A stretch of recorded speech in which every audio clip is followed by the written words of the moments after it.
med prices she found were all over the place. Hidden fees and markups made her jaw drop low. Then she found GoodRx. Now she's in the know. GLP-1 subscriptions FDA approved. With clear upfront pricing. And same-day pickup.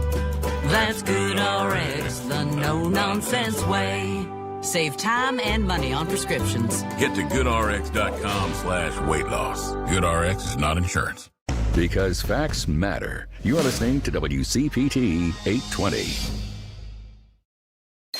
Welcome to Choose Views with Richard Chew. Get ready to dive into a world of insightful conversations and thought-provoking discussions. As progressives, our job is to have an all-inclusive, full-on assault with all of our players. A show that focuses on moving our political, social, economic, gender, and cultural conversation forward. And all of our players means all of our players. It's Choose Views. And now, here's your host, Richard Chew. Good Friday morning, progressives, and all the rest. Don't have to be a progressive to be looking at where we are in this craziness, in this world that we're in, and not be thinking about moving us forward. So you don't have to be a progressive to think progressively. How about that one, Henry? Mm-hmm. Welcome to the March 20th, 2026 edition of Choose Views. 773-763-9278 is the number. Find my show on Facebook Live, TuneIn Radio, and YouTube. Email me at richard@WCPT820.com. Follow me on all the socials, X, Instagram, LinkedIn, Facebook, Blue Sky, Threads, Substack, and Spoutable. And talking about Substack, today's Friday when our good friend Karen Byrne is with us in the 6:30 hour. We're going to be talking a little bit about Substack. You guys will get it in a minute. Catch all of our shows by subscribing to our WCPT podcast on Apple Podcasts, Spotify, iHeartRadio, Amazon, all the places. Go over there, get it. There you can also get Choose Views, featured interviews, Joan Esposito live, local and progressive, Driving It Home with Patty Vasquez. It's The Democracy Stupid with Edwin Eisendrath, Out Chicago, and our other great shows and interviews. Making your way over there is a good thing to do. Share, like, all that good stuff at heartlandsignal.com. Speaking of Heartland Signal, great articles. Make sure you check those out. One of the ones that really kind of grabbed my attention is this Minnesota State Rep talks about Emma Greenman, talks about this bill in Minnesota's with regard to the utility companies, and it's designed to prohibit them from raising rates and using the money to then make the raising rates on energy bill, but then using those raised rates to make the bonuses work for executive in terms of executive salaries. I mean, come on. You're going to increase the cost of a service that everybody should have in the best way they can, and then put that money in the pockets of executives with the same companies. That's insane.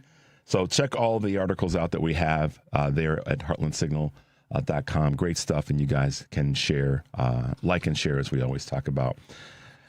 As I said on today's show, it's Friday, so our good friend Karen Byrne from TruBlu Politics podcast will be with us in the 6:30 hour. And then in the 7 o'clock hour, Molly Schneider, who is running for office in the state of Ohio, will be with us. And looking forward to talking with Molly, thanks to our good friend Kurt Herner from Akron, Ohio, who was able to kind of make the connection and get us plugged into Molly. So Molly will be with us at 7 o'clock.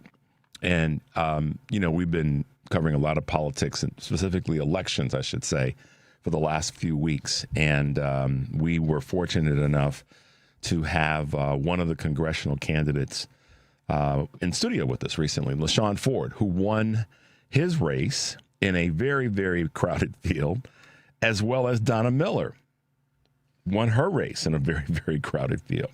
So we're going to have a chance to talk with both of them this morning. They'll be with us in the 7:30 hour together. So that's going to be kind of fun, and looking forward to asking them some questions about their campaign, about their elections, about what's next. So there you go. Those will be our guests. Soon to be, I would say, Congressman, now State Rep, Illinois State Rep Shawn Ford, who won in the 7th District.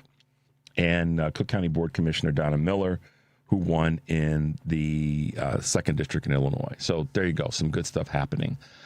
We got a clip we're going to play, and then when we come back, I got some additional commentary. So check this out, progressives. There's a big debate about the future direction of the Democratic Party. And one of them is that it's dangerous for Democrats to cater too much to the base or primary voters, that a message like abolish ICE might make people think you don't care about enforcing immigration law, that can be deleterious to the party's brand outside of the narrow interests you have for winning your race. What do you say to that? Well, what's the party's brand right now? I mean, too often the party's brand is that no matter who's in charge, my life isn't changing. Nothing is getting better. And that we're not standing up to fight against this president who continues to just plow through his Project 2025 agenda. I think that here in Illinois, we have shown what is possible when you take bold stances and provide courageous leadership. Governor Pritzker and I have gotten things done for the people of Illinois. We raised the minimum wage. We made Illinois a real island for reproductive freedom in the Midwest. We've put Illinois on a path to a clean energy future. Those are the kinds of things that we as Democrats really can push for. But why are we continuing to see in Washington, D.C., things just get stuck in the process and people don't feel like things are getting on? So I'm going to bring the Illinois blueprint to Washington, D.C. I'm going to fight to stand up, be a check on this president, because right now people want fighters and not folders. I love that. That is a great line. Fighters, not folders.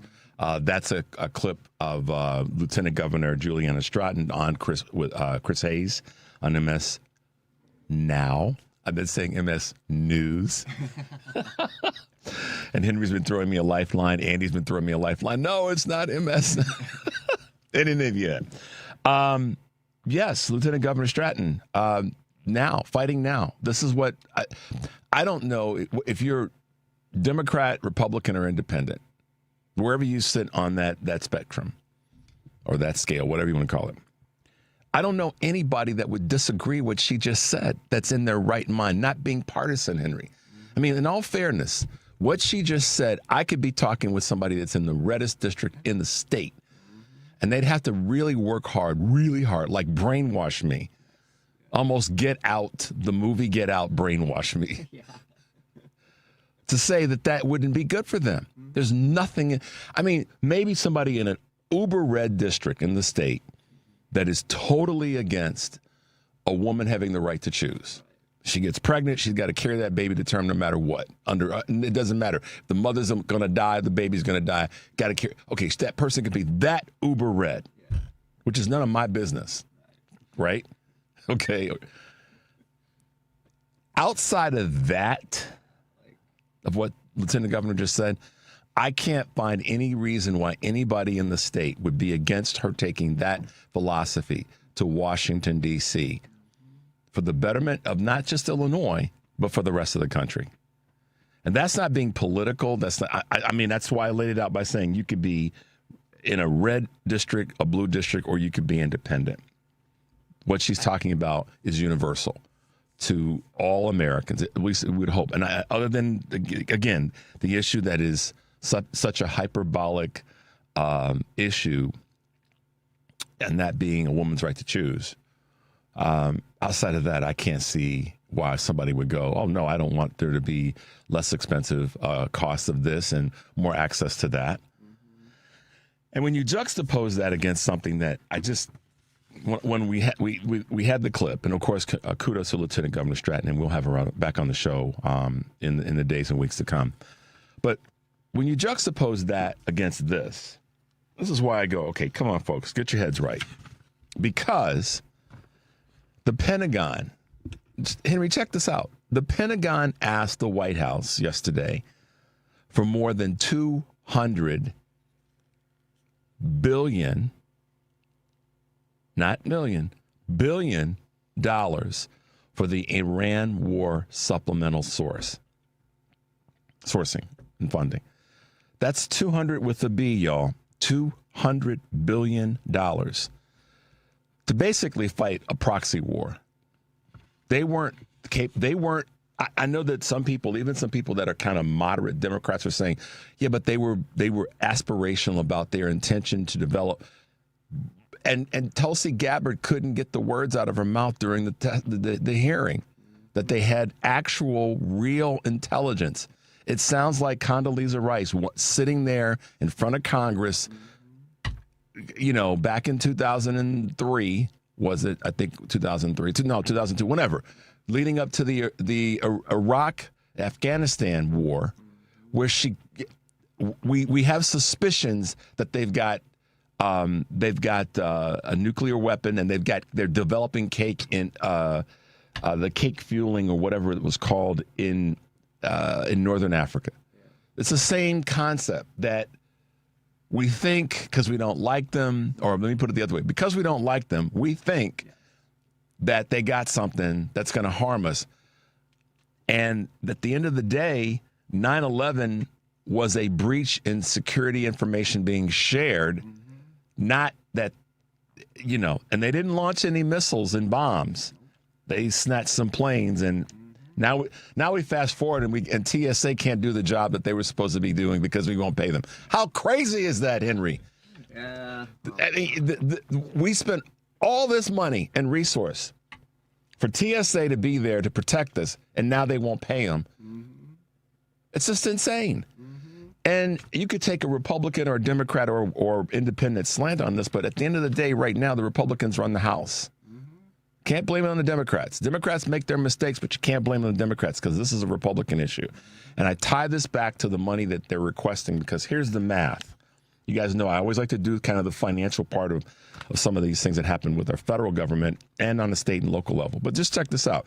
$200 billion, Henry, for this war. Let me help you all understand what that would pay for.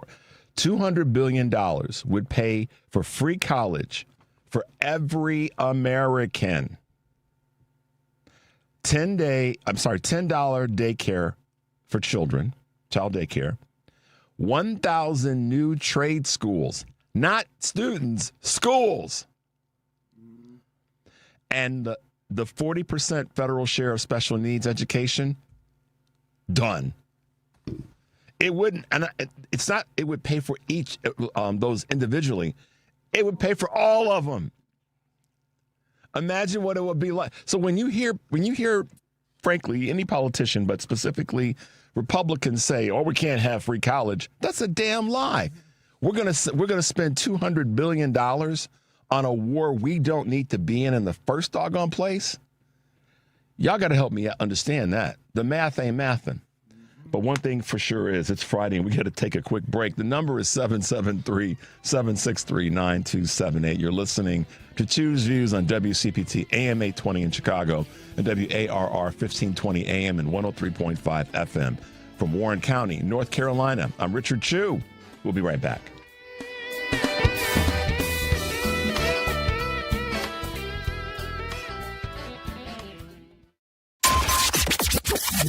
WCPT replay. John Fugelsang. Listen, y'all, the dude wrote a book called Separation of Church and Hate. What a great title. Tell us a little bit what's happening in that space. Well, and I'm so grateful to you and all the deeply attractive listeners of WCPT for supporting this book. So I wrote this book years ago about how to use the Bible for believers and atheists, because even if you don't believe in Jesus, if you're debating a right-wing Christian on any of the issues that divide us, Jesus is probably on your side, whether he's a literal figure or not. They don't care about the teachings of Jesus. They don't care about religious freedom. They don't give a damn what God tells you to do in the Bible. They care about conservative Christian power. That's it. Jesus' movement was all about humanity and all about humility. He was not about total right-wing domination of the school board. Keep listening to WCPT 820. Because facts matter. Because facts matter. You are listening to WCPT 820. Welcome back to Choose Views with Richard Chu. Yes, guys, welcome back to the show. Thanks for being with us on this Friday, March 20th, 2026. Henry, Mike, do I have it right? Is it the first day of spring? Is it the right of spring, or is it tomorrow? Wait, it might be, Are we there? We're pretty doggone close? Close enough? It feels like it's about to get there? The rites of spring? Yeah, we're there. I thought so. Yep, I normally have it right. 20th, y'all. Ha ha, spring is here. Anyhow, Couple of quick Choose Views news items on this March 20th, 2026. Trump presses for de-escalation as oil pushes to $120 a barrel. The attacks, energy infrastructure in the Persian Gulf after Israel and Iran traded strikes sent global gas and oil prices soaring yesterday. The price of benchmark Brent crude reached $116 while European natural gas surged 20%. The price shocks came after Israel attacked Iran's South Pars gas field, and Iran countered by damaging one of Qatar's major liquefied gas hubs, which I've read will take 15 years to put back in reorder. So obviously affecting world gas prices and energy at large. The Iran war is delivering a doomsday shock to natural gas. Escalating attacks across the Persian Gulf are threatening the world's supply of liquid natural gas, and experts consulted by Bloomberg fear it could take years for the damage repair. Jobless claims fall, but job seekers are in a tough spot. Quote, low hire, low fire continues. Applications for unemployment benefits hit a 2-month low of 205,000 last week, the Labor Department said yesterday. At the same time, continuing claims which indicate the number of people collecting benefits rose to 1.86 million. Taken together, these new figures suggest that while layoffs remain low, it's also getting harder for the unemployed to find new jobs. Fed Chair Jerome Powell noted on Wednesday, effectively, there is zero job creation in the private sector, and that's not good. Amazon claims that the U.S. Postal Service abruptly ended the talks, and we talked about this last week. The spat between Amazon and the U.S. Postal Service is heating up.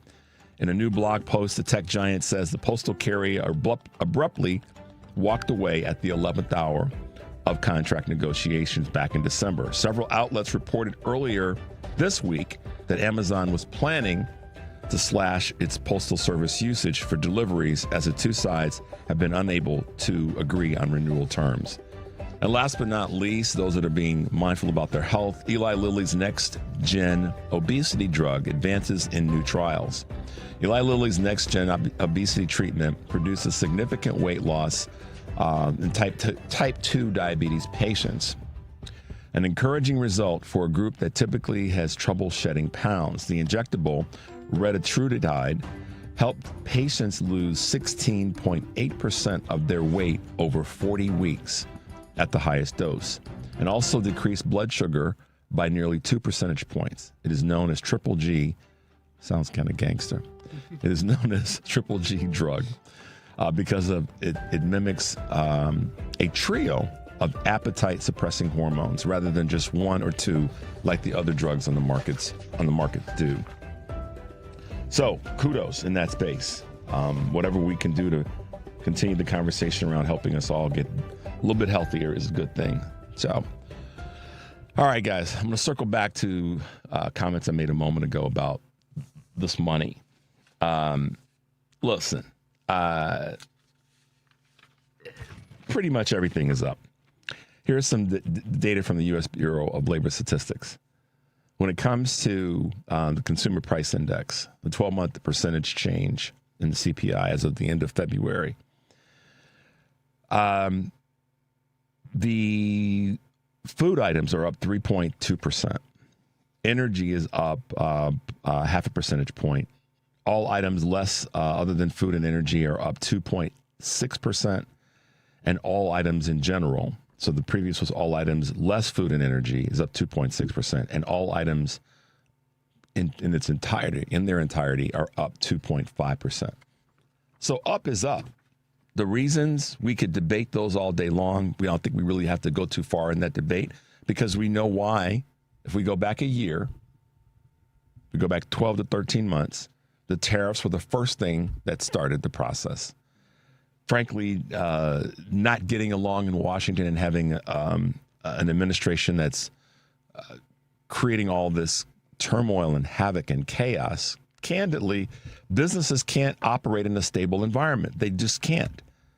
When you don't know what is going to come your way in terms of increased cost, you may not be able to hire as many people. You may have to lay some folks off or at least cut their hours if you don't know, particularly if you manufacture something. Because the tariffs were most heavily levied and weighed on the shoulders of businesses that were manufacturing something. So now they can't project and plan in a way that's consistent. Wall Street and our financial markets and our global markets and our general economy can't stand instability. Sometimes those at the top of the economic food chain like it because they can predict and project how they're going to use cash. They're going to sit money on the side and wait until the market goes down. They run in, scurry in, and scoop up, stocks and shares. Market goes up, they make a ton of dough. That's been happening since our financial markets have been run the way that they are. But everyday people are the ones that are suffering from this up and down, up and down. It's been going on for 13 months since this administration took office. And then you add, no pun intended, you add fuel to the fire by starting a war. They didn't even get to the bill, the crazy A bill from last summer and the shutdown of the government. Now we're not paying DHS. It's going to be a pain in the behind to travel during a spring break. And listen, Henry, to all my Democratic, Independent, and Republican friends out there, this impacts all of us. I don't think that TSA and DHS stands there and says, are you a Republican or a Democrat or an Independent? And goes, well, sorry, y'all can't come through because you are not in the right political party or the right line. Yeah. That's not their job. Yeah, no. And so the people who are impacted by this are all political stripes. So the one thing you can't do is you can't blame the Democrats in the House because they don't have all the numbers. That's going to change in the fall, and maybe we'll get some things done. But I want to come back to this $200 billion. Again, I got to repeat this. And by the way, I have to give credit where credit's due. I can't take credit for this other than just reading it to you. Vote In or Out published it, and Ro Khanna was actually the representative from California. Ro Khanna is the one that really brought the numbers to the table. $200 billion, let me remind everybody, would pay for free college for every American. So think about how that would strengthen our country. People who have an education, that have education and skills, but they want to get some more. Henry, they want to go back to college and get that little bit of extra edge to be able to be more competitive. So this is not just folks that are, 18 about to go into undergrad. That would allow for funding to be there for people to strengthen their skills, which we always talk about as Americans we want to do to improve the American people. $200 billion, free college for every American. $10 a day child care. How many parents would benefit from being able to only have to spend $10 versus whoever knows what more?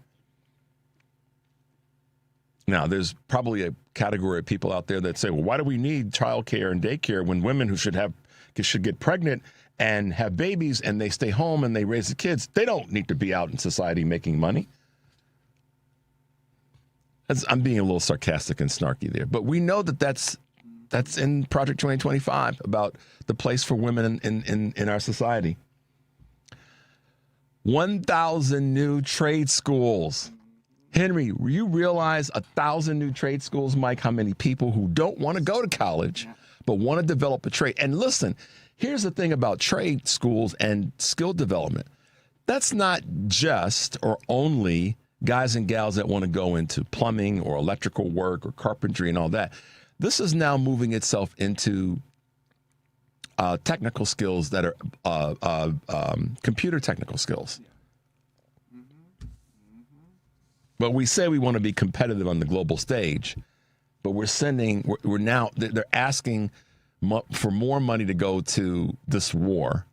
We're already sending Israel, damn near $4 billion a year. And our folks don't have health insurance without it breaking the bank or financing to start a small business. How many small businesses would benefit from that $200 billion? Because we have an administration that's more concerned about protecting their pedophilia. I mean, come on, y'all. We know smoke, there's fire in this case. Let's stop kidding ourselves. All right, guys, make sure you are tuning in today to Live Local and Progressive. Joan Esposito will be back taking your calls for the first half of the show, then talking to Chris Fitzsimmons, host of the Stories from the States podcast, Tom Moss, member of the Blue Beginning chapter of the Indivisible Chicago Alliance and co-host of Show Up Chicago, a monthly political panel held at Chicago's Hideout Inn. And Patrick Hanley, Democratic candidate for Illinois State Senate, Live Local and Progressive, 2 to 5 here on WCPT, Heartland Signal and TuneIn. And then tonight on Driving It Home, Patty Vasquez will be joined by guest host Ken Mejia Beal, and their guests include Sam Hayes, writer and director from Chicago. He wrote, directed, and produced the feature film Pools, Driving It Home with Patty Vasquez, weekdays 5 to 7 Central here on WCPT, Heartland Signal website, TuneIn, YouTube, and Facebook. It's The Democracy Stupid with Edwin Eisendrath. His guest tomorrow, Saturday, Todd Huntley, Director of National Security Law Program at Georgetown, Jonathan Shorman, journalist covering democracy for State Line, and Illinois Congressman Shawn Caston. It's The Democracy Stupid, Saturdays 1 to 4 here on WCPT, AM 820 in Chicago. And next week, going to be busy. Talking with Dr.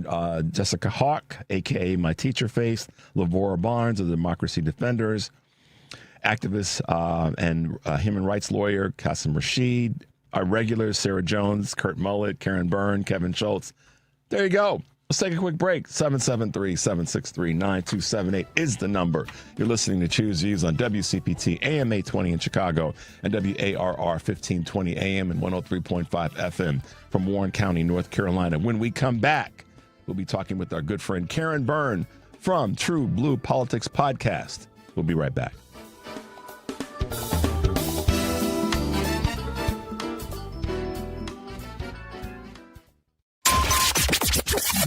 WCPT replay. This is exactly where we are. This is how we got here because Joe Biden would not play that game. And, Obama did not play that game. We certainly didn't give them the clown show that Trump does. This is why I keep trying to tell people, it's not the show.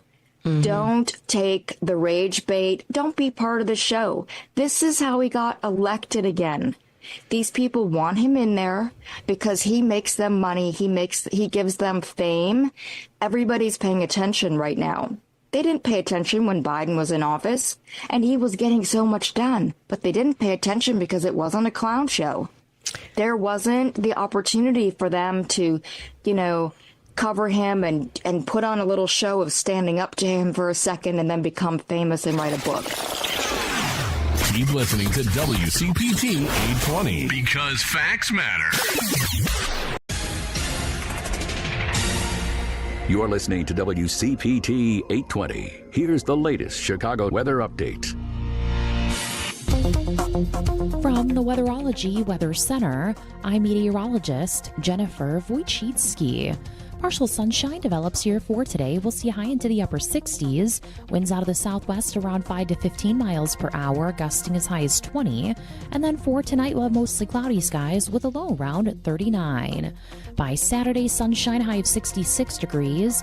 And on Sunday, a slight chance for rain showers, cloudy, high of 63. That's your latest Chicago weather update. Currently, it's 51. Hey Google, play WCPT. Streaming Chicago's progressive talk from TuneIn. Welcome back to Choose Views with Richard Chew. Yes, guys, welcome back, and thanks for being with us this morning. Wherever you are today, enjoy this first day of spring. How cool is that? We in the upper Midwest, here in Chicago specifically, we get excited.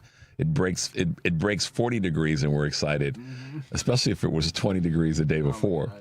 So, and then if it breaks 50, which it has, then we start getting excited, start getting the vapors, Baseball season is right around the corner, all the rest. So it's a good time, and thank you guys for riding with us this morning. Friday is always exciting and fun for me because our good friend Karen Byrne from TruBlu Politics podcast is calling in and hanging out with us for a little bit. So no further ado, good morning, Karen, and welcome to the show. Good morning, Richard. Thank you for having me. Is her phone broken? Over here. I can't hear her. Nope. No. Can you hear me okay now? Yes, now we can. Okay. Okay, sorry. Yeah, I was just getting into my car. Okay. So, it takes a second for everything to switch over just as you were announcing me. So, apologies. I was really going to tease you and say, are you not that old, Karen? It takes just that much to get in the car. I feel like Paula Poundstone. Hello. Oh man. Karen, thanks for hanging out with us this morning. What a week. Let's start out on something that I said earlier at the top of the show. Then we'll talk about some other things. Go check out Karen's Resistance Journal at Substack.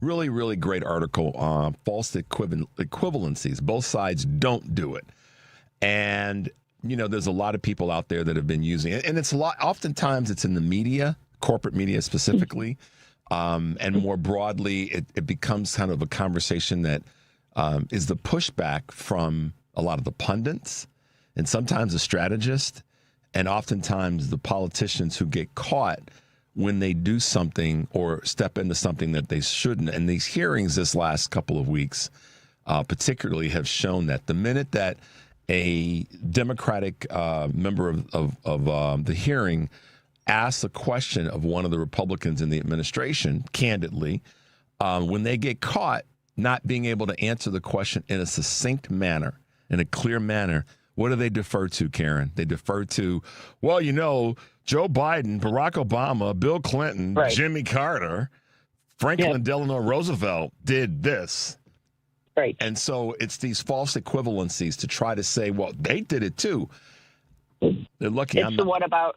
Go ahead. Yeah. So sorry. It's the classic whataboutism, and they're always going to use it against us. So why are we giving them any quarter by framing everything, starting out a sentence, a statement about Donald Trump and what the Republican Party is doing by saying, well, we know Joe Biden wasn't perfect. He wasn't. Why do we even say that? Yep. I have to catch myself sometimes, and I catch myself and apologize because we don't need to do that. We already know that, but we've all kind of gotten into that sort of excuse my bad behavior before I do something bad preamble when we say something. We have to just say it. I like what Lieutenant Governor Stratton said in a number of interviews the other night after the primary. Is that basically no, we're badasses and we're gonna show that we are. But talk a little bit more about your false equivalencies article as it relates to what some of the mainstream media has been doing for such a long time. Well, look, it's we all, the people, all of us who have been paying attention, we understood why things weren't getting done as quickly as they could, why things like student loan debt, never fully was realized because when Joe Biden did it, it was challenged in the courts. The Republicans challenged it, but that wasn't the story. The fact that the Republicans were blocking assistance to millions of Americans who, because high student loan debt with no real way to pay it off without, and not be able to renegotiate the terms, et cetera, went to the Supreme Court and was overturned. And he still was able to get some of it done, even so. And, so yes, there were things under President Obama that because of the Republicans, and that is never said. We never talk about why Barack Obama wasn't able to get the economy back on track faster. Because I heard that excuse from a lot of people. We never talk about why President Biden and Kamala Harris weren't able to get things done as quick, the way they wanted or the way we all wanted them to do it, right? And then what ends up happening is then they pay the price in the polling and in the media. It's like the economy, all the experts say that the economy is doing better, but why aren't people feeling it? That type of thing. That's what we're combating.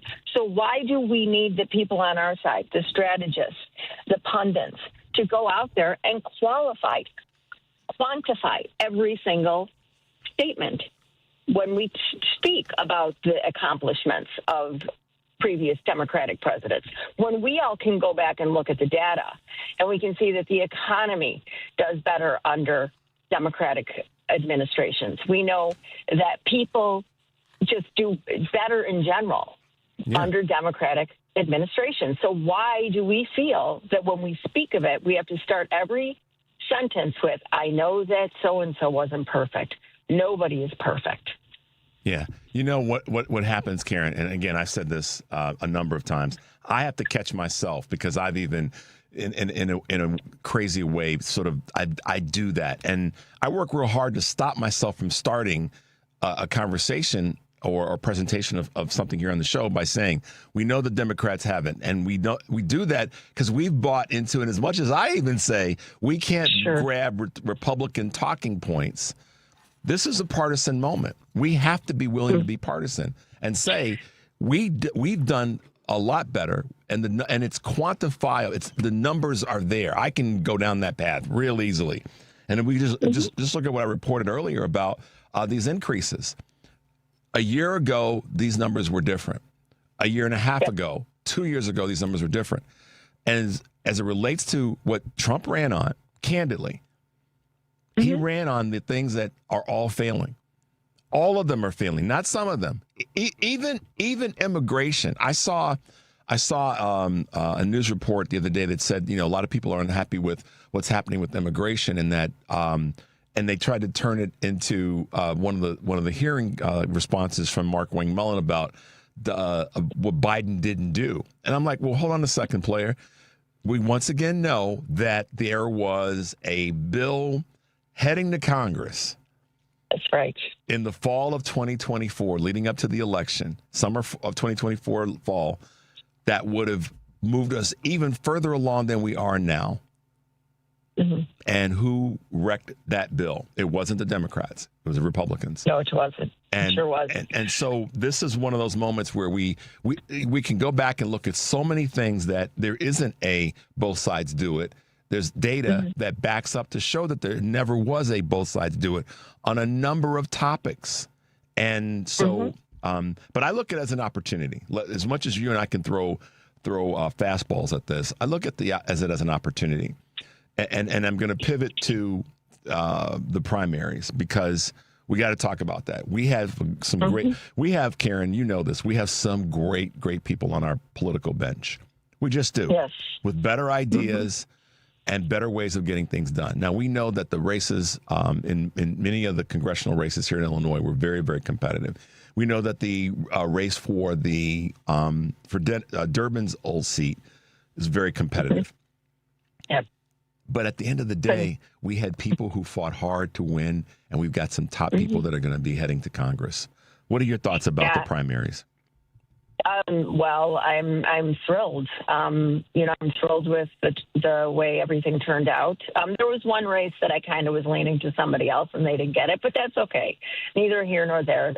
This person is going to do a fine job. They're following in the footsteps of somebody who was solidly, Democratic, and so I'm fine. I'm fine with the person that is going to be representing me in my district. So, but I'm kind of on this bend where I want women and Black women of color in particular to go to Washington to represent me, because I feel like they understand better than anybody the challenges that are out here for everybody else. Yeah. For everybody, And so anyway, but that's I think I am thrilled. And I think that, we need, as long as there are strong voices going there that are going to challenge what's going on in Washington and that are going to get on board and work and run on accountability, and say we are going to hold this rogue administration, this fascist administration accountable and speak plainly, because there's a lot of people leaving the Trump train now. And as you said, to your point about opportunity, this is an opportunity to get those people. And you have to go, they're claiming, and we can argue, why they would vote for somebody like Donald Trump or why they would vote for, the Republican Party. And I always say it's the racism. It's not really about the cost. It's not really about this. But now they're out there and they're at the gas pump. And I drove by 5 gas stations on my way in to coffee. And I will say this, people are feeling that. That is a very tangible effect of the Trump administration and the Republicans not stopping him. Yeah, it's not.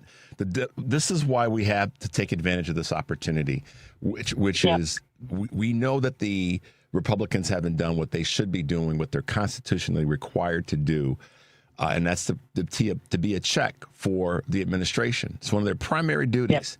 Obviously, legislation passed for their constituents, but to also be a check for the president, and they're not doing it. There's no debate about this any longer. The Republican Party in Washington is not doing the job that they're constitutionally required to do, or certainly a significant part, which is to be a check and a balance to the administration. They're failing there. So one of the things that we also slip into, Karen, and I know you do this too, and we try real hard not to do it, is we say Congress. No, the Republicans in Congress. But we've all gotten so used to that. We have to use this opportunity now with some of these new, fresh voices and energy from all across the country. We've had some great primaries in other states, too. You know, we got some stuff happening in Ohio. We got things happening down in Texas that went well. Mississippi, the list goes on. The governor's races out on the East Coast. We have to be willing to say things like the Republicans in Congress are the reason that we're having this war. We're at war because of the Republicans in Congress. We could even say not even because of Donald Trump, but because of the Republicans in Congress. And on every other item, we could use that. We need to use, again, this is the opportunity. I'm going to speak to the positive. We need to use that language so that, and as we go forward this year and get to the midterms, and we have other special elections and other primaries, that the voting population anywhere in the country understands it is a Republican Party in Washington that's causing us to be where we are. It is not Congress. It is a Republican Party, the House and the Senate. So that's got to be the language that we use. And for those who feel like I'm being partisan, yeah, I am, unapologetically. Right? Well, I mean, that's the truth. Absolutely. But this is the thing. This is the moment, and this is the moment the Republican Party has pushed us to, where democracy is partisan. Okay, they're doing that. Yep. Where kindness is partisan, where inclusion is partisan, where our civil liberties is now partisan. It shouldn't be partisan, but it is partisan. They always accuse us after a mass shooting of playing politics with the dead bodies. Are you kidding me? It's like, I mean, y'all are the ones that pushed it to the point where you have nothing to stand on. You're not there to govern. You're not there to legislate. You're not there to represent the constituents that set you there. You're there to break things. You're there to obstruct everything. We saw it in the Obama administration. That's what you're there for. Yep. And meanwhile, duping the rubes, using, their fear, playing upon their fear of the other, right? Yep. To do it. So that the real agenda is to give massive tax breaks to millionaires, billionaires, and multinational corporations. And now is the opportunity, because now people are seeing it. They're starting to open their eyes. They're starting to feel it. And we speak about that class of people. We call them the Epstein class of people. Let's be clear. Yep. This is who these people are. These are the same people that ran around and abused women and children. Same people. You're listening. Same people. You're listening to Choose Views on WCPT AM 820 in Chicago and WARR 1520 AM and 103.5 FM from Warren County, North Carolina. I'm Richard Chu. We're talking to our great friend Karen Byrne from TruBlu Politics podcast, a.k.a. Karen from Chicago. So let me run down a few of the hot items that are out there right now, and I'll just let you pick the one you want to dive into. Breaking news. Muellen's nomination to be DHS chief advances out of committee. Sorry, Fetterman, you are a Republican. Crazed Trump compares Iran war to Pearl Harbor in front of the Japanese prime minister. Fallen families of troops don't allow Trump to bring cameras to the dignified transfer of their remains. And Trump melts down at the Kennedy Center after the world tells him to go kick rocks on Iran. Which one do you want to grab on and try to talk about? do we want somebody? What was Mark Wayne Mullen? He was challenging, the head of the Teamsters to a fist fight. Let's go take this outside. I mean, who is this person? He is actually the perfect Republican because he is wholly unqualified for the position he holds. He is making a mockery of our government, of his position, and of his constituents. Yep, he is. And what kind of example? Here's the thing that it's based and founded in. It's based and founded in, candidly, a lot of male mediocrity, a lot of fecklessness from a lot of dudes who think that they're badasses and they want to be this MMA fighter or whatever, WWE or UFC training, FBI agents guys. They want to be that. But at the end of the day, what kind of an example does that really set for? But see, for the boys that they're raising, it sets the example that they want, is that you need to be a badass, you need to be tough, don't let him, et cetera, et cetera, et cetera. Meanwhile, are they getting the education that they need? Or rather than us sending money to Israel or Iran, we should be making sure that our young men and women are getting properly educated and properly cared for and all those other things. So Mark Wayne Mullen is that he's the poster child of this male, hyper male toxicity. And candidly, coming from a lot of white men in America who are not willing to slow down and say, wait a minute, do I really want that to be the example that I'm setting for my children? Do I want my daughters to think that every time something happens that a guy is going to step in and start fighting somebody over it? Do I want my sons to be acting that way? But that's what's happening. And yes, it is, and that's exactly. But this is who they are. They are low IQ. They are low EQ, emotional quotient. They are like They remind me of when I was an aide at a preschool, at my kids' preschool, and we had these little 3-year-olds coming in, and they were some of them didn't have the words yet, right? And they would go and they would, if they wanted something, they would knock somebody over the head to get what they wanted, or they would push them. And what we always would say is use your words, right? Mm-hmm. That's who they remind me of, because they're not equipped. They're not equipped to be there and conduct themselves in any meaningful way. And the only reason that we have a system that upholds the white male patriarchy, allowing them to fail up into these positions. That's why we're here, and the failure to acknowledge and accept that is the reality and do something about it. Karen, this is not to be anything other than just one of those comparative moments. I know you pretty doggone well, and I would bet that you would probably be better as the head of the Department of Homeland Security than Mark Wayne Mullen. And you have no governmental experience. You've not been elected to a federal office.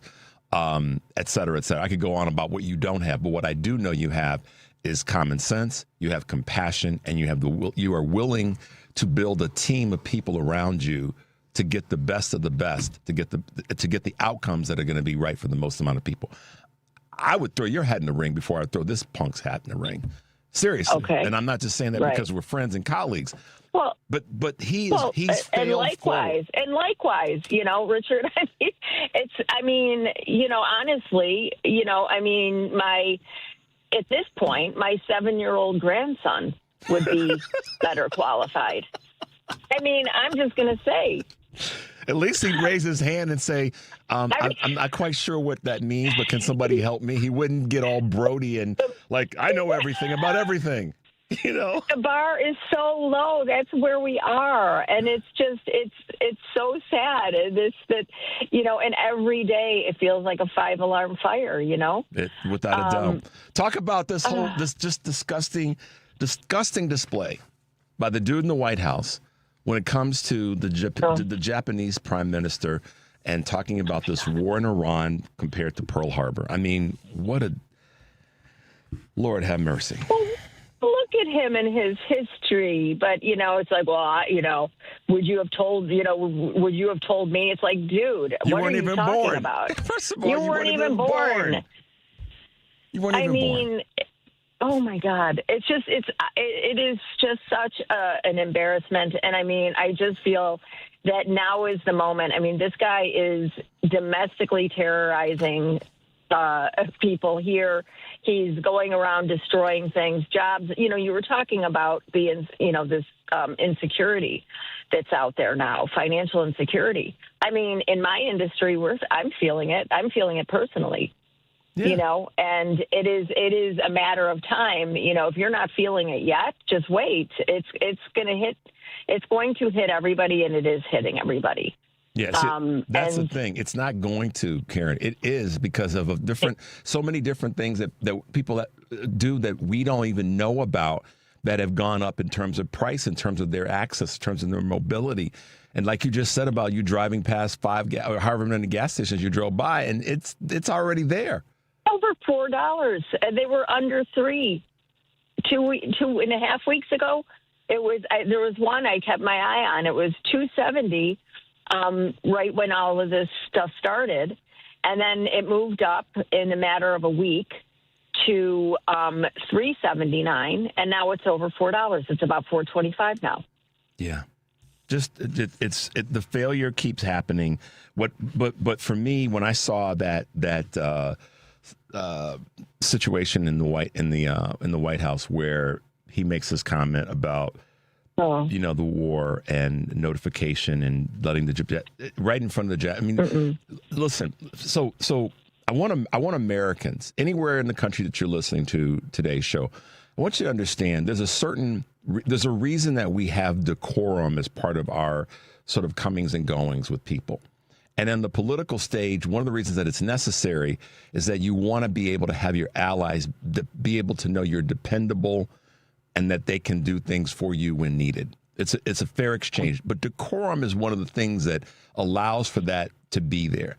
And to say in the presence of the Japanese prime minister, yeah, we know they attacked us in Pearl Harbor and they didn't, we get that. We understand that.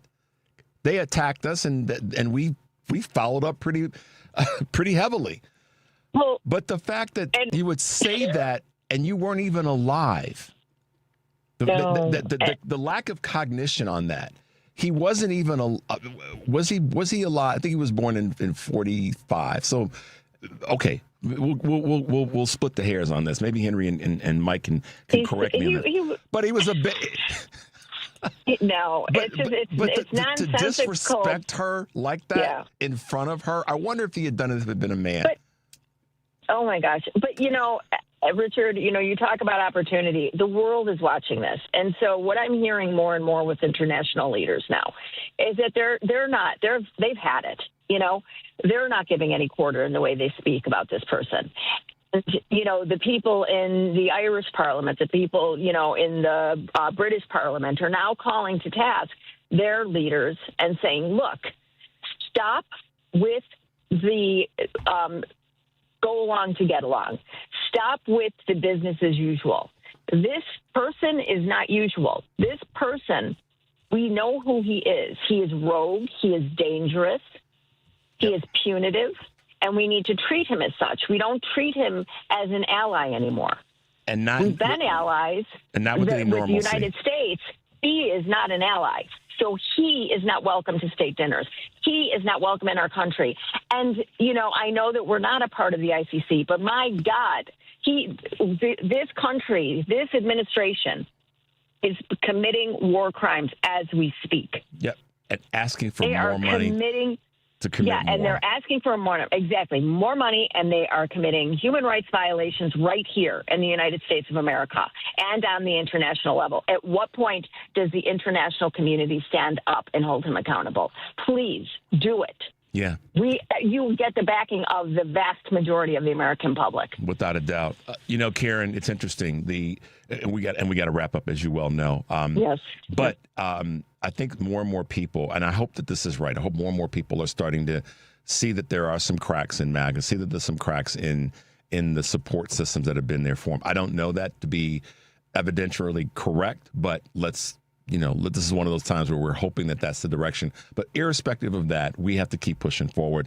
Thank you, as always, for your contribution to the show. Be safe today. Happy first day of spring. Thank you. And you too.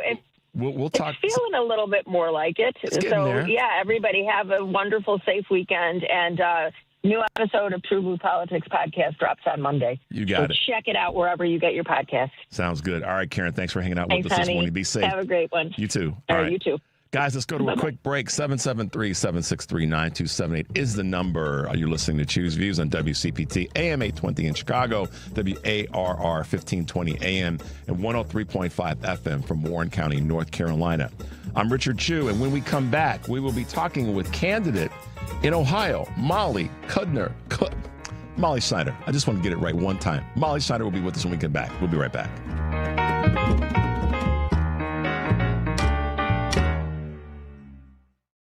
Cashback is not available on gas in New Jersey and Wisconsin. Billy, your gas light's on. We need to stop and fill up. No way, Jen. Gas around here is too expensive. We can make it a little further. Billy, listen to your big sister. You don't need to drive all over searching for the lowest gas prices. Do what I do and use Upside. Upside? Do you live under a rock, Billy? Upside is the hottest cashback app out there. It's free to download, and you get real cash back for every gallon of gas you buy. I use it all the time, and I've already made around $200. You can make that kind of cash back just for buying the gas you have to buy anyway? Yes, I'm looking at the Upside app now, and there's a gas station at the next exit offering 25 cents per gallon cash back. Okay, I'm stopping to download Upside and fill up my tank. Download the free Upside app now to earn cash back every time you buy gas. Use promo code GRAVY25 to get an extra 25 cents per gallon on your first tank. You can cash out anytime right to your bank, to PayPal, or a gift card for Amazon and other brands. Just download the free Upside app and use promo code GRAVY25 for a 25 cents per gallon bonus on your first tank. That's code GRAVY25 for a 25 cents per gallon bonus.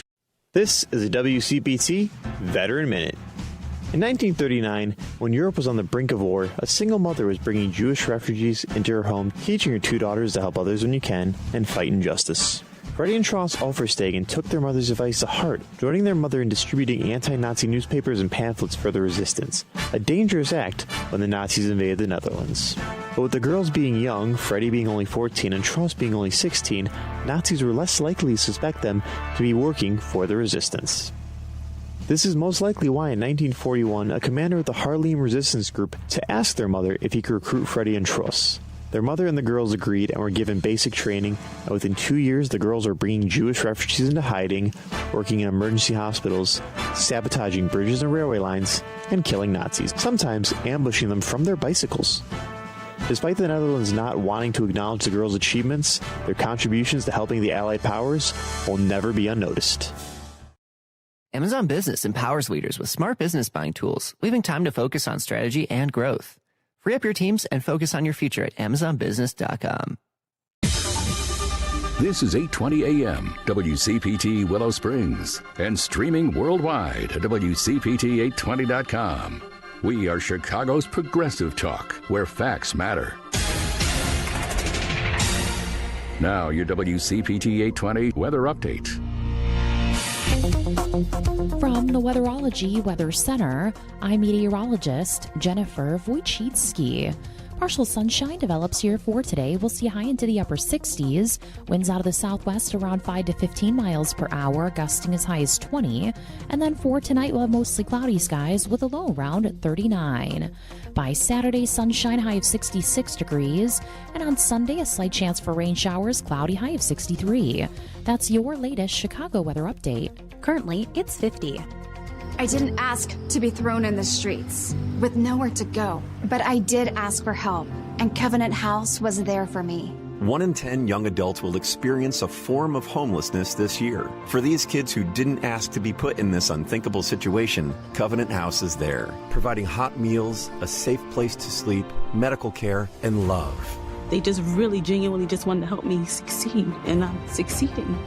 To learn more, go to safeplacetosleep.org today.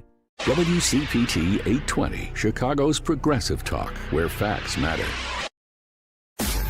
Richard Chu's got his eyes on the truth. And you're right where you need to be. This is Chu's Views. Hey guys, welcome back to the show. Don't forget, we're on Facebook and we're reading your comments. So please leave your thoughts as well as like and share the page. Find it at facebook.com/WCPT. Obviously, join me daily, weekdays, 6 to 8 a.m. Central here on WCPT. Watch the live video stream on Facebook or YouTube.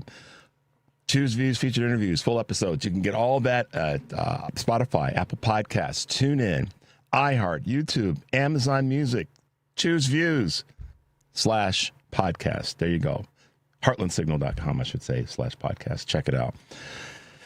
I talk about this a lot. I have been for a while. The importance of us succeeding on a local level. One of the areas that we lost some ground over the years is in terms of state legislatures and local offices.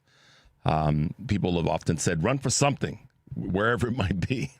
But ultimately, the more that we take back state legislatures throughout the country, the more we rebuild our foundation as progressive liberal Democrats to take back some of the national offices. And I just say this with unapologetically. Our ideas as Democrats are better than the Republicans. Plain and simple. We shouldn't apologize for that anymore. We need to take that and I'm waiting for somebody to come out and start their campaign by saying, shut up. Our ideas are better than yours. Just say it. I have a feeling that our next guest might be one of those local leaders that's willing to say that, be willing to come out, maybe not shut up, but be quiet. Our ideas are better.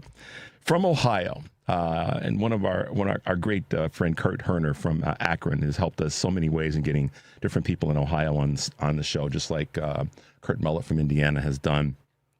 With us this morning is Molly Kudley Schneider, who is running for the House District 35 in the great state of Ohio. Good morning, Molly, and welcome to Choose Views on WCPT. Good morning, Richard. Thank you so much for having me on this morning. I really appreciate this opportunity. You are very welcome. Right out of the gate, gotta have you smiling coming out of the gate this morning. So I can see the blue sky in the background, so that's a good sign. It's the first day of spring. Hopefully we're putting smiles on everybody's faces and getting people motivated to get out and be involved in this process.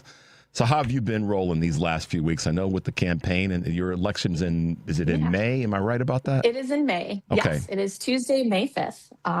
In a lot of years, Ohio does have their primaries in May, so we have a few more weeks to go here. Just in time for the Ohio spring to hopefully work in our favor.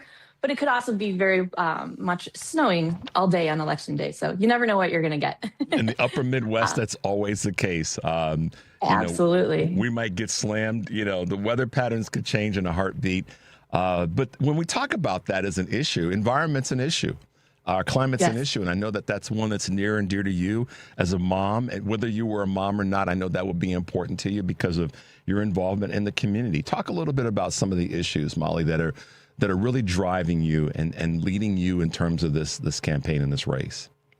Sure. Thank you. So a few years ago, I was elected to the local school board and have spent a career in education. I've been about 20 years a civics educator, in the last several teaching government, and just knowing how essential our schools are, particularly our public schools are, to the foundation of our communities, our democracy, and what we want for our own children and the children that are in our community. That is really the number one thing that has driven my desire to take my elected position to the next level and run for state rep here.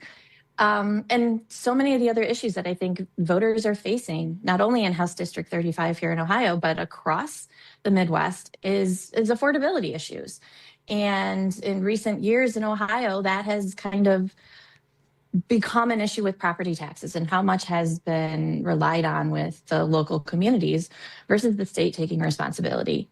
So really, this is what's driving my desire to run. And when I talk to voters in the district, I think this is something that they want to see changed in Columbus. Yeah, and it's true in Illinois.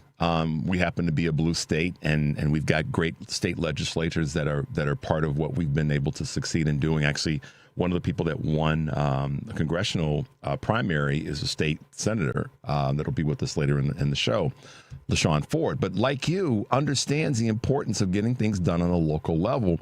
It starts right there, and you built a career around it. First of all, as an educator in civics, I mean, I'm in love with the fact that we've got somebody that still is. I've said this so many times, Molly. We are not teaching civics readily enough, heartily enough in our country. I'm not blaming you. Don't take this the wrong way. No. I'm just saying that because a lot of people don't understand how our stuff works Talk about that a little bit. Absolutely. So, I mean, in recent years, for very good reason, there's been a STEM push in schools. That is what the skills that our students are going to need to survive. But I think in many ways, it's come at the expense of a civics curriculum. And not just what are the three branches of government, how does a bill become a law, but how do we actively engage in our communities? And a lot of times people phrase it as we're educating for future citizens. I like to say that we're actually educating for citizens now. Just because they may not be old enough to vote, they can engage in their communities. And there are so many opportunities that we can do that with our students. And it doesn't have to be a partisan thing. They're not looking at are the Republicans or Democrats engaging in their community. Many of the issues that I really become passionate about in my own classroom, and I want my students to become passionate about, have nothing to do with partisan politics, but what is going to make our communities thrive. And so this is what I've done and taught in my classroom for so many years. And it's also what I have focused on in my research. 2 weeks ago from today, I actually just defended my PhD in curriculum and instruction. There you go. And it's all about student engagement.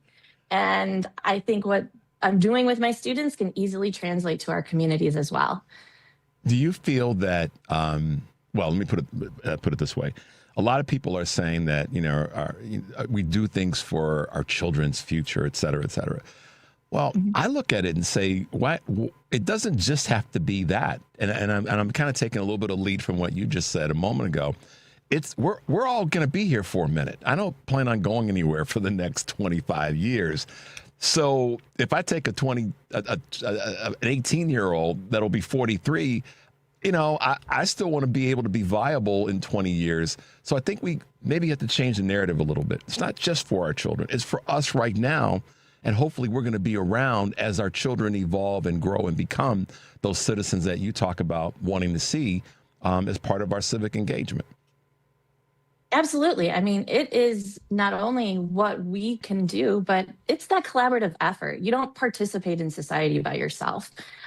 Civic engagement isn't just about the individual. It's about engaging and belonging to different things, different community groups, and how you feel like you can have that sense of belonging, and then how you feel like your participation matters. And I think that's so important, not only when we talk about engaging in the community, but in how we run our campaigns as well.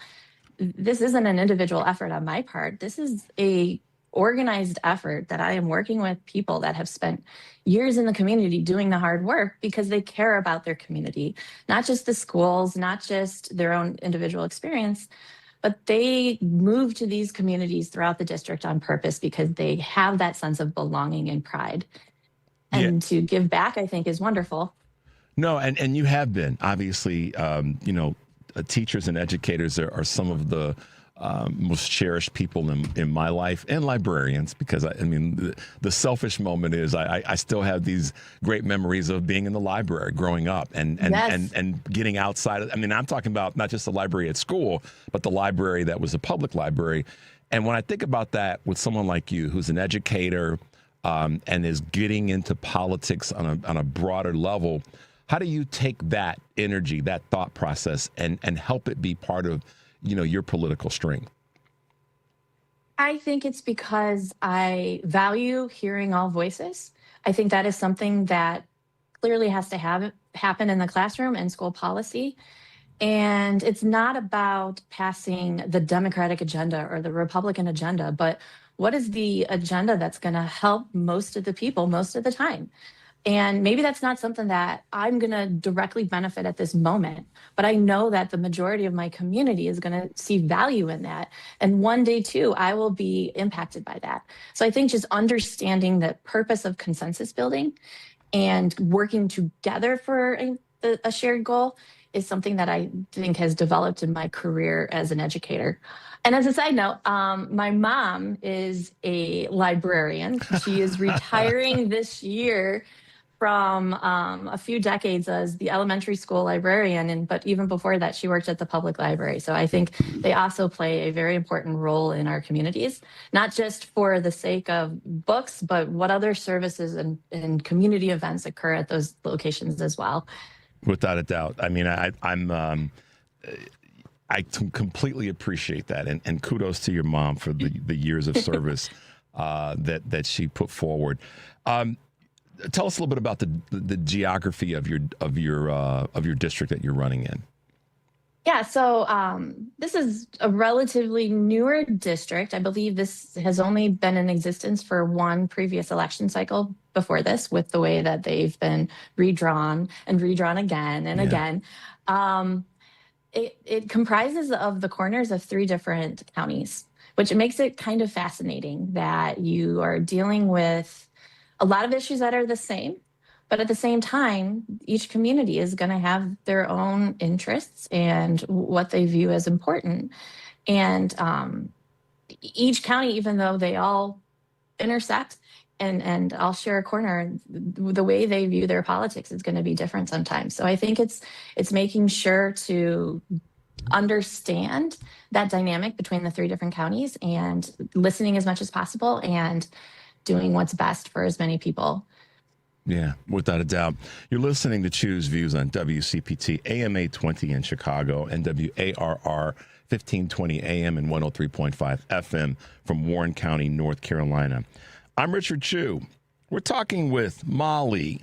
Yeah, Molly, who's running in Ohio. How about that? Molly Kudley Schneider, who's running for the 35th State District as a state House member in Ohio. And she just shared with us some of her thoughts about her district that she's running in. And leads me to another question, and that is the sort of connecting the dots, connecting the people that are from different parts of the district and of different counties.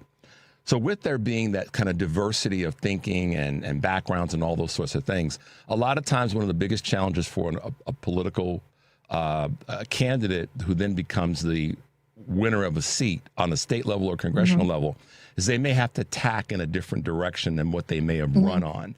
And it is where we are right now in our politics, probably more than ever before. So I guess my concern or my question is, you know, you've got to run a certain way to get elected, but how do you think you'll govern once you get there, given the numbers in Ohio right now?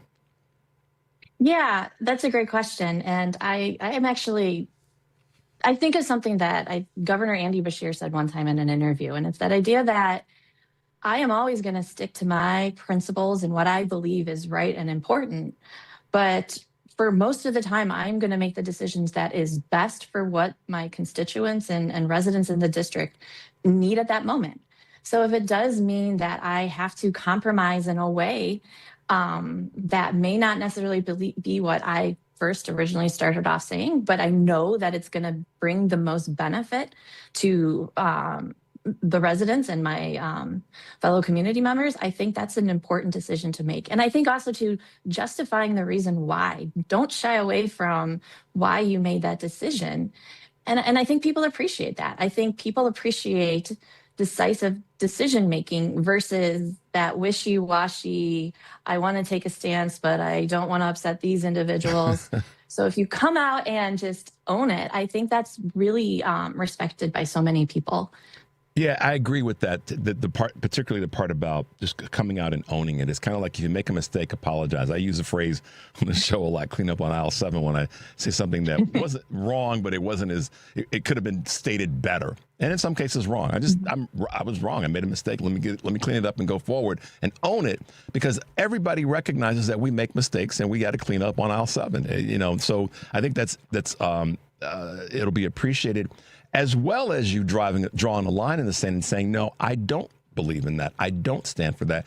I ran on this, and I'm going to stay here on this because this is what's important to the constituents. I think you have to be willing and able to do both, and that is be flexible when it comes to certain things, and then you also have to be able to plant your flag and say, no, I'm not changing my position on this, because a lot of people want you to do that as well. Do you know what I mean? Yes, absolutely. And I think especially when I consider my decision making, when I always come back to what I feel is the most important. A good foundation of education in our communities, policies that respect the dignity of workers and our communities, and just fiscal responsibility in a way that makes sure that we are using tax dollars the way that people want them to. And so as long as I think a politician and a candidate keeps that North Star and that's rooted in their principles, I think they're going to get respected and hopefully get a lot done. But I do know the legislator I'm trying to get elected into right now, and it has been dominated by one party control over a few decades. But I hope we're able to break the supermajority and really lead to some good change for what residents want and need. That's happening in other states. It's happened in Mississippi, and it's happened in Iowa. There are states where the supermajority that's been held by the Republicans. North Carolina, I was just down there. Mm-hmm. It's happening in places, and ironically, they happen to be majority Republican states, red states, if you will. And you and Ohio are faced with the same thing. And one of the questions I wanted to ask you've got some really, crazy things coming your way. I mean, Republicans are now, ready to test the 2023 abortion restriction. And talk a little bit about that and how you view this challenge that's in front of you guys. Sure. And I think especially on that issue, the voters have decided. In fact, they decided twice in that year because there was an August primary to change the way in which ballot initiatives can even get on the ballot. And so voters had to come out twice and vote in support of this to make sure that our state understands that this is what voters in Ohio believe should belong in the public sphere. Choice belongs in the public sphere. And I think any time that the legislator tries to alter that, I think it's a great example of them saying, we are not listening to our constituents and we don't necessarily care because we haven't had to in a while. Mm-hmm. We haven't had to really worry about that check because they've been safely elected and have kept the majority for a very long time. Yeah, and that's why it's so important to have candidates like you who recognize, there's some need for, compromise and reaching across the aisle and all those other words that have been used. But at some point, you got to draw the line and say, no, the voters said this, and this is what we have to act on. And I'm hoping that you're going to be one of those voices that continues to push back in that space, and particularly on that issue, because I'm unapologetically this is a woman's right to choose, a family's right to choose should be that, and it should not be something that a bunch of dudes sitting in Columbus or in Springfield or in any state capital get to sit back and go, no. It's sorry, go ahead, Molly. Absolutely. No, I mean, I was just going to add on to that and say that because when we talk about these life issues and saying that, well, then what about what comes next? What about childcare? What about maternal health? What about policies that make it better for working families so that they don't have to choose to make decisions in what they want their family look like because of economic reasons? A true pro-life message will also be supporting an agenda that takes care of those needs well after a child is born and so forth. Yeah, without a doubt. You've got a governor's, you got a bunch of races, just like Illinois, stuff going on, and some crazy things coming out of the mouths of a particular person, Vivek Ramaswamy. This one blew me away, Molly, and I don't get blown away, but I just went, wow, the whole conversation around there's too many universities. Come on, talk to us about that. That's odd to me. Just having spent so much of my spare time recently at Kent State University as I was wrapping up this PhD, that just is such an absurd statement.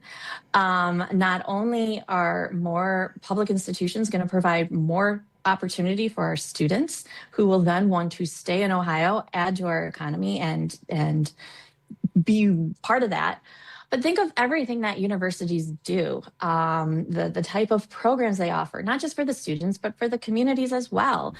Some of the most the smartest people I know and respect are the professors that I've worked with, not only in this degree, but throughout that. And if we are consolidating, that just leads to a brain drain of our institutions, of our state, and they're going to go elsewhere. And I kind of like the Midwest. I kind of like staying here and wanting my boys to live here. I mean, they don't even want to be Browns fans anymore, for goodness sake. Like they don't understand it the same way that my husband and I do. And so I think that's a challenge. And I think the idea of eliminating or consolidating opportunity in our states is just not okay. And universities have such an outreach to the broader community. I mean, when we were talking about that a moment ago, Molly, I'm thinking about the employment piece. What about competition? I mean, so this is once again sort of the hypocrisy of Republicans or Republican voices. And I do draw a partisan line here. We have historically, as Democrats, progressive liberal Democrats, always wanted to see advancement in areas across the board, for the most part. And education, particularly so, has been one of the tools that's made us globally competitive. And when you juxtapose that against or with those who say, no, we shouldn't be spending more money on education, my position, Molly, is we should be spending all the money we can on education and care, medical care, health care, because the stronger we are in those spaces, that actually boosts our national defense. Call me crazy. No, absolutely. And I think sometimes people, especially on the Republican side of the aisle, say, well, these schools aren't producing results. And I think one of the things that could result from, or that happens, is because they're not funded properly. Right. We obviously always need to look at ways in which we are innovating education and not just constantly doing the same thing over and over again. But how can we ask universities to do that? How can we ask our local school districts? If they are in a decision where they're considering cutting middle school sports and after school programs, how are we supposed to educate our students for the futures they need, not only in college, but in the trades and so forth, if we can't fully fund those opportunities? Yeah. Molly, as we wrap up, what would you say is the thing when you think about yourself as a candidate and a future elected official that separates you from others and will allow you to go in there, knock over some tables, and get some stuff done? Sure. I feel like I could be an authentic leader. I'm not going to give the most polished speech all the time, but I put my head down and I work. I'm a teacher. I'm a parent. We have middle school boys right now, so we know everything right now of what is thrown our ways. I have deep roots in the community. I see the value not only in funding our public schools, but the essence of education and why that's so pivotal. And I truly believe that if we want our democracies to work, we need all people to be involved and all voices to be heard. And I will work day in and day out to make that happen, and really hope to have this possibility. Yeah. Well, we're going to have you back before the election. Maybe we'll get you back on sometime in mid to late April to talk again. How can folks find you? How can they get involved and support you from anywhere in the country? I'm all about, if you're in Phoenix and you believe in somebody in Ohio, then you should get behind that person and help them out. So how can folks do that? So my campaign website is Molly for Ohio. I tried to make it as easy as possible there. They can find me on Facebook, Molly for Ohio as well.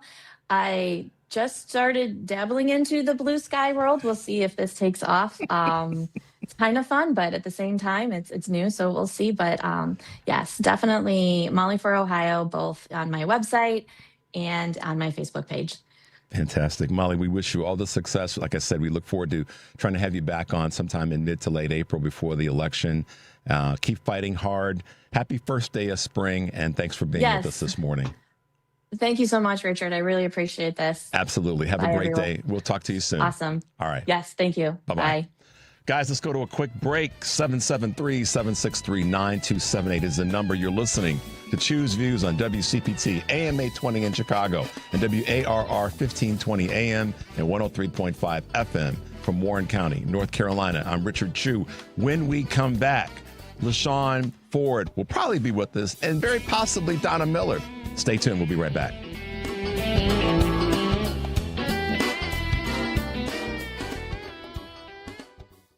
Stephanie Miller here. If eating is stressing you out, you're not alone. There's so much confusion around food. One day something's good for you, the next day it's not. No wonder digestion can feel chaotic. What I learned from the Tummy Whisperer is reassuring your body isn't broken, it's communicating. It needs proper guidance. That's why I trust Renee Barish at Digestive Health Solutions as a certified digestive health specialist. Renee works one-to-one, helping people make sense of their symptoms without extremes or overwhelming them. If you've changed your diet and feel the same or worse, if bloating, reflux, constipation, diarrhea, and low energy are running your life, Renee will help you connect the dots.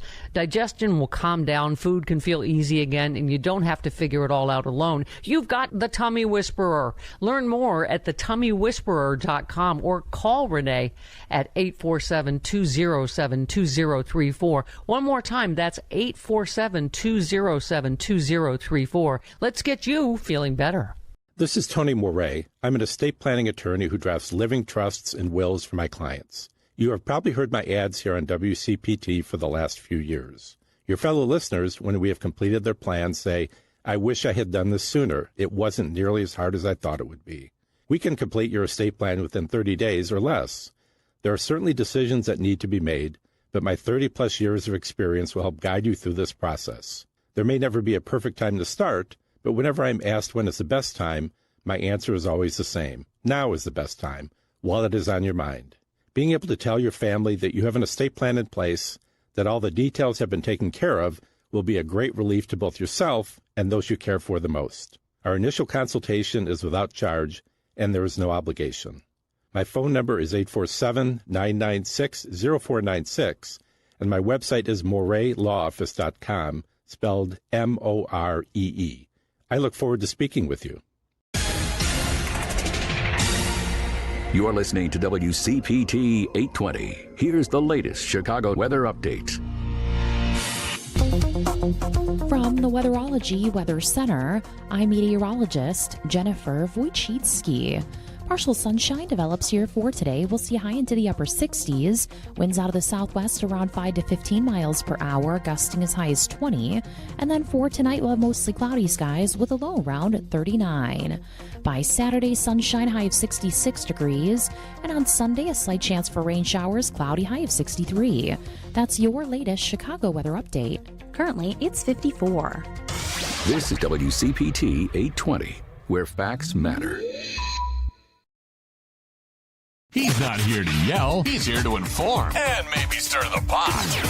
This is Chew's Views with Richard Chew. Hey, guys, welcome back to the show. You know, I say this all the time for a reason. Our local officials get it done, and it's important that we rebuild our local legislators and our local commissioners. And Illinois is pretty good in that space. The primaries this week had us seeing so many people face off. We got a great bench. We had local people running, so Chicago officials, commissioners running for a federal office. We had state officials running for federal office. And the list goes on. We had mayors running for federal office. We had congressional leaders running for other federal.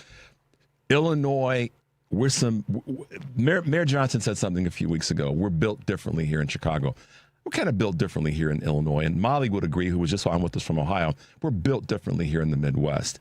And it is such an honor to have people who recognize that and are willing to throw their hat in the ring. Molly's thrown her hat in the ring in Ohio. And we got two people who are local officials that are now taking that next step that were successful on Tuesday's primary. LaShawn Ford, who's with us again, and Commissioner Donna Miller. Good morning to both of you, and welcome to Chew's Views. Good morning. Hey, good morning. Okay, so if you got a window open in your car, somebody's got some background noise. We got to figure that out. But it's a little bit of if you guys can tell that, you may want to, whoever changed, thank you. Okay, there we go. Welcome, guys. Congratulations on your success Tuesday night. Thank you so much. Donna, you sound like I should say, Commissioner, you sound like you're giggling there. You're feeling pretty good about how things turned out. Oh, I feel great about how things turned out. It's a lot of hard work, and now you see it come to an end in a positive way. There was a resounding message of support, and I couldn't be more excited and happy. LaShawn, what are your thoughts there? Well, Richard, I have to tell you, thank you for having us. But Donna and I both gave up our seats, a safe seat to run to represent a greater part of our community. So she was safe with her commissioner seat. I was safe with my state rep seat. And we actually went out and made the case that we could support the community as the congressional members for Illinois for our districts. Yeah, you guys both did something important and unique, but also, a thing that we have to talk about. You both fought through some controversy. Both of you had a whole bunch of garbage thrown at you from outside sources and local sources, but you both were able to kind of deal with that and galvanize yourselves and your team and be able to go forward to win.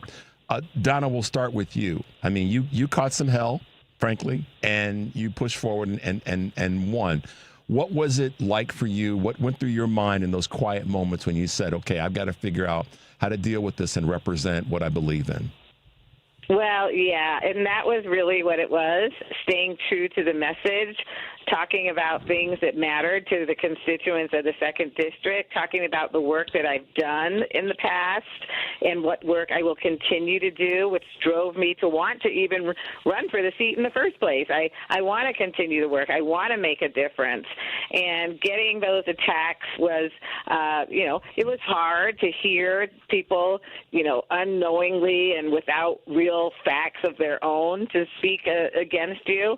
But one thing that gave me confirmation was the Sunday church service I went to the weekend before the election. They said silence is a strategy. And that was the strategy that I used against my opponents in that way, but not for the people. I wasn't silent to the people. I was talking to the people. I was with the people. I shook their hand. I talked to them. I made the message clear.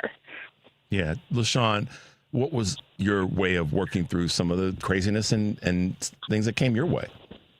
You just have to stay focused and stand focused on the reason why you were running in the first place. Stand focused on your vision and mission to serve the people and how you're going to bring people together. And how do you even think that it's okay to get in the gutter with people that's trying to take you down?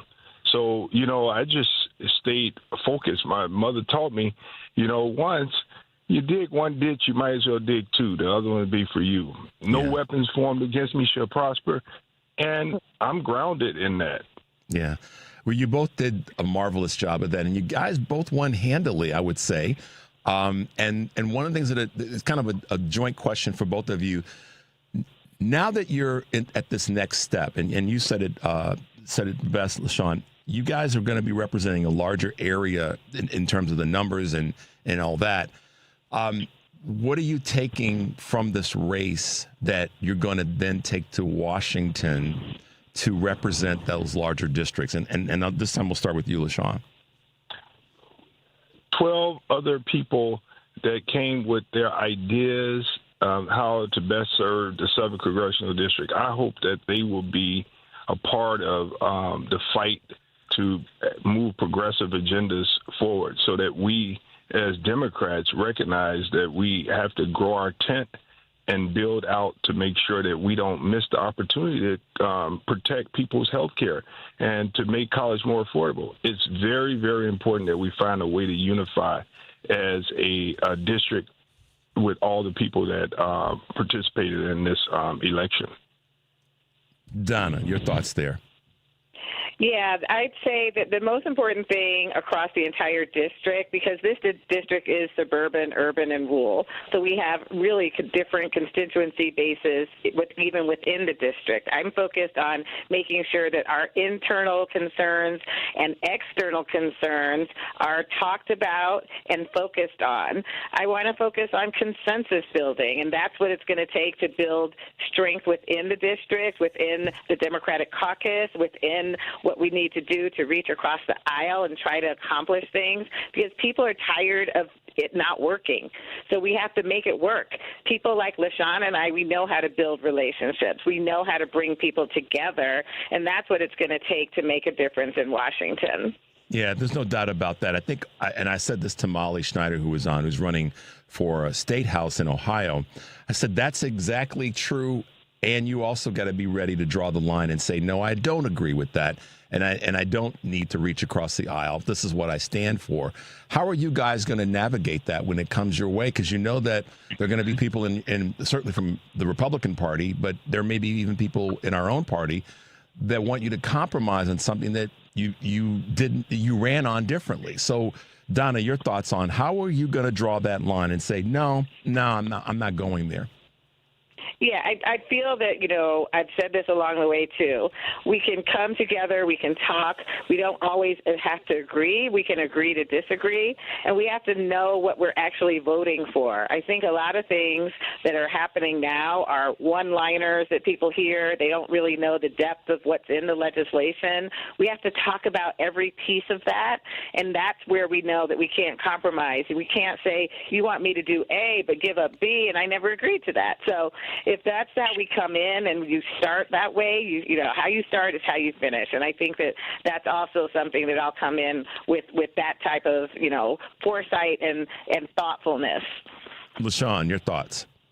Yeah, Richard, there's no reason to settle for anything that's not the best during this time. We've seen how this Trump administration goes hard at interrupting our democracy, even when it's not right. As Democrats, we have to swing big, and we have to make sure that we don't settle for anything less than what we need to protect our communities. And so it's very important that we speak truth to power, we engage with our constituents, and we make sure that they're a part of it. When you hear Commissioner Miller talk about making sure that people know the truth, that's right. We have to be active as congressional members so that they're engaged. We need to empower our people so that their mission is a part of our democracy. And so I believe in making sure that people power is elevated in the highest sense of our democracy. Without a doubt. You're listening to Choose Views on WCPT, AM 820 in Chicago, and WARR 1520 AM and 103.5 FM from Warren County, North Carolina. I'm Richard Chu. We're talking to two of our great Illinois leaders, Donna Lynn Miller, who is a county commissioner that just broke through in the Illinois 2nd Congressional District, and LaShawn Ford, who is an Illinois House of Representatives, member of the Democratic Party House of Representatives, who just broke through in the 7th District. So we're excited about what you guys have been able to get done. And we know that there's a lot of work that's in front of you. You get to Washington, and LaShawn, I asked you this question when you were on a few weeks ago. Donna, I didn't get a chance to ask you this question. But you guys are essentially freshmen in this space, not to being elected to office, but you're freshmen in now being one to hold a U.S. congressional office. And the possibility of folks there that have been there of saying, wait your turn, is a reality. We know that it is.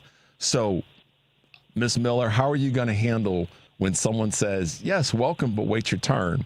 And LaShawn, same thing. But Donna, why don't you go first in that space?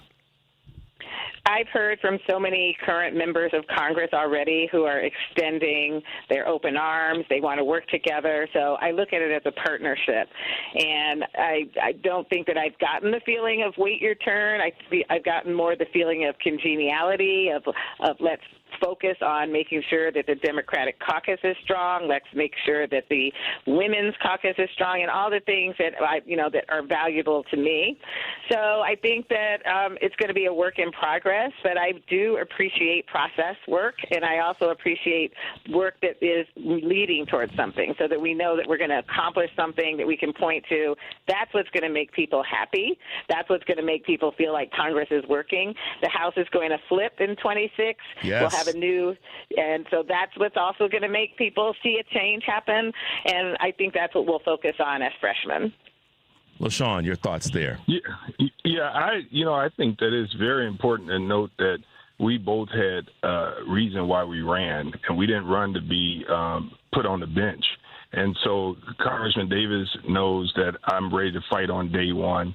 And so, you're not going in there to try to disrupt the members that have agendas that's good for the people, but you are going there to make sure that you add value. And so ready on day one, I am. And so I'm not concerned about going there and worrying about people saying, wait your turn, because I think that they know in our democracy, when you get elected, it is your turn to represent the people.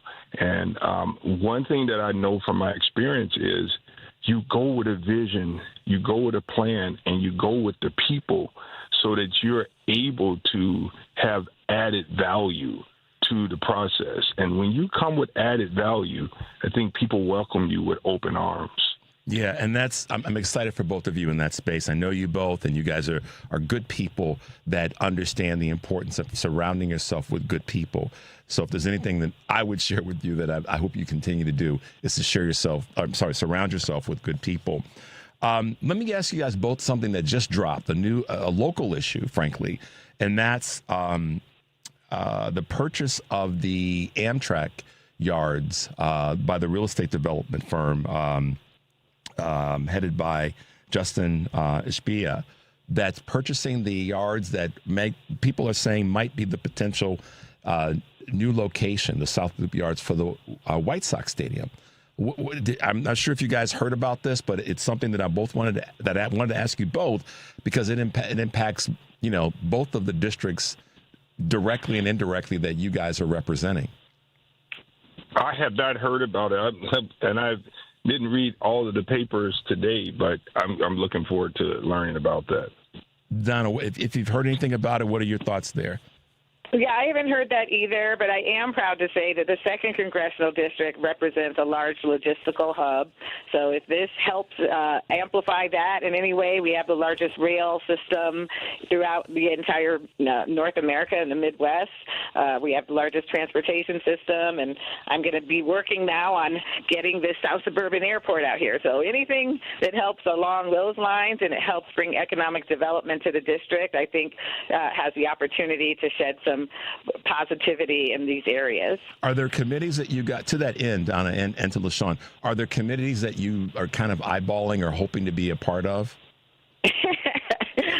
Well, yeah, we can only think so far ahead, right? But I mean, healthcare has been one of my biggest things. I'm sure, as Congressman Davis and Representative Ford have focused on, I'd love to make an impact in that area as much as I can, and transportation. As I mentioned, the 2nd District is the largest logistical hub in all of North America. So I think that someone from this district should represent there. And then there's other areas. I've been a strong proponent of veterans throughout my entire career. I currently chair the Veterans Committee here in Cook County. I'd like to continue that work as well. So those are just some top-line issues.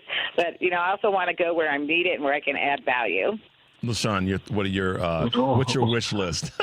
Well, since it's a wish list, I mean, my focus is making sure that we take care of the people that need health care and child welfare. So I would love to follow in the footsteps of Congressman Davis to be on the Ways and Means Committee. And so I'll definitely be pushing and fighting for that. Oversight Committee would be great. And also, I'm a strong believer in making college affordable. So any committee that allows for me to make college more affordable and bring trade schools across America would be a great interest of mine. So last question. I know you guys have got to bounce, so I will make this as quick as I can. You guys are quote, replacing two great leaders in terms of Congresswoman Robin Kelly and Congressman Danny Davis. Both are legendary, and they did it from the ground up. LaShawn, we'll start with you. What are your thoughts, quick thoughts that you have about the history of Congressman Danny Davis? You couldn't be going into a space that's well prepared to continue the legacy and to protect the congressman's legacy. People know where he stands. They know what he believes in.